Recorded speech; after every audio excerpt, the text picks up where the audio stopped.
Ambassador Spock, my senior staff.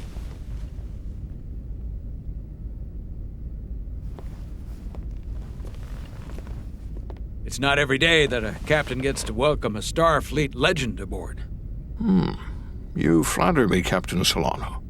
But legend implies the past tense, whereas I am very much focused on our present circumstances. I didn't mean to suggest you were stuck in the past.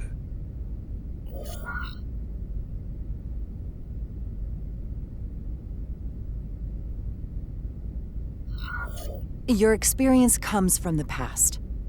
But our present situation calls for it. True enough.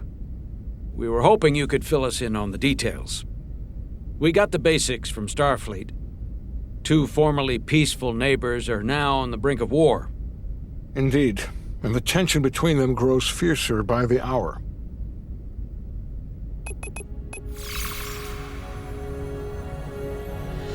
Elydia and Hotari. Elydians are the more advanced species. They made first contact with the Hotari over a century ago. This is Tau, the Hotari moon. It is rich in dilithium, and for decades, the Hotari and the Elydians have shared a mining operation there. The Elydians provide the technological resources, while the Hotari have served as the labor force. The stability of that arrangement was the source of their peace, until recently. The Hotari have suddenly and forcefully seized control of the mining operations and expelled the Elydians from their system. That is the official story, as told by the Hotari when they requested Federation mediation. But the details remain scant. Communications between all parties have been limited by the ionic interference. What are the Hotari defensive capabilities? Do they stand a chance to hold on to the mines now that they've taken them? It is unlikely the relatively primitive Hotari forces would prevail against the Elydian fleet in open war. But it would have been equally unlikely to predict they could take possession of the mines until they did just that, which leaves many unanswered questions. Left unchecked, this conflict will result in more bloodshed, which is what we are here to prevent.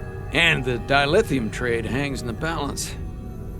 Clearly, the Hotari have been exploited in this relationship. Maybe we can persuade them peace is the more profitable alternative for everyone. They both profited from the mines. And for the Hotari, something is better than nothing. Peace is our objective, after all. We can call it profitable or mutually beneficial, but at the end of the day, the Hotari are still being exploited for their own resources. True peace is not merely the absence of war. And as such, this conflict will surely come again. Neither the Elydians or the Hotari are members of the Federation, so we can't make them do anything. There is an additional complicating factor I should mention. In the past, the Federation has relied on the Elydians as a source of dilithium. That certainly changes things. Federation sources its dilithium from a lot of places. Yeah, and this is one of them. That means the Hotari have no reason to trust us. I wouldn't go that far, Commander. We are completely neutral in this matter, on neither one side nor the other. Any suggestion otherwise would compromise our position. Given the Federation's involvement in the Elydium dilithium trade, Captain Solano and I must make every effort to appear neutral in these negotiations. What worries me is if this whole thing unravels and we're at the mercy of the storm at less than full strength. We can't let it come to that. Considering what the ion storm has done to our ship and the Ambassador's shuttle, we have to assume the Elydian fleet has had problems with it as well. This recent surge in the energy disturbance temporarily levels the playing field. Commander Westbrook is correct. The energy anomalies around the Hotari systems have been noted in the past. But they have never been observed on the orders of magnitude we have seen in recent weeks. That may answer why the Hotari were able to strike back after so long. They finally had an opportunity and they took it. That would also explain the Elydians' restraint. and reason to learn as much about the energy anomaly as we can while we are here. We do not want to be caught at a disadvantage of our own. So I trust we understand our circumstances. We're operating on a strict timetable here, and we're going to be leaving for the negotiations shortly.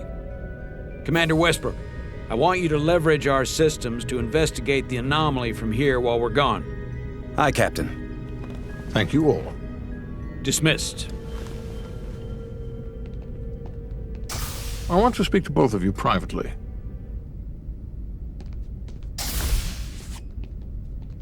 Ambassador Spock, I'd like to make a formal introduction. My first officer, Commander Jara Rydek. Commander, as you are aware, there are limits to what Captain Solano and I can do in our official capacity as representatives of the Federation. But someone in an unofficial capacity, your first officer, for example, would not be bound by those restrictions. Commander Rydek could ingratiate herself to certain parties behind the scenes, where they may be more candid in revealing information that could lead to a resolution. She certainly goes her own way. Maybe that helps in this case.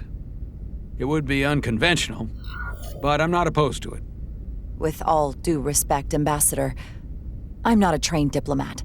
That's exactly what we're going to leverage. I began my time in Starfleet as a science officer, not as an ambassador. We must be adaptable in the line of duty.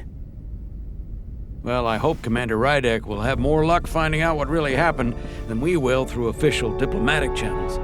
The fate of the negotiations, the interests of the Federation, and the prospect for peace may very well depend on it.